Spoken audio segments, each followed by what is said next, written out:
Hey guys, what's up? In this video, I'm going to tell you how to change language in Galaxy A15 5G. So for changing up the language guys in your mobile phone, just go to settings, scroll down. Here we have an option of a general management. So just tap here and then go to languages. Okay, so here just tap on add language and I want to set any other language like Filipino. So just tap on the Filipino and then click to set as default.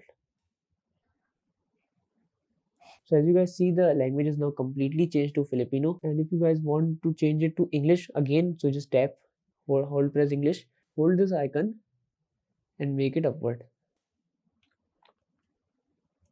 So as you see, the language is now changed to English.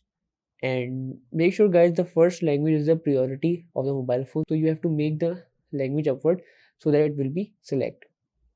So that's it guys about the video. If this video helped you and you like the video, and follow us for more tips and tricks. See you guys in the next video. Take care.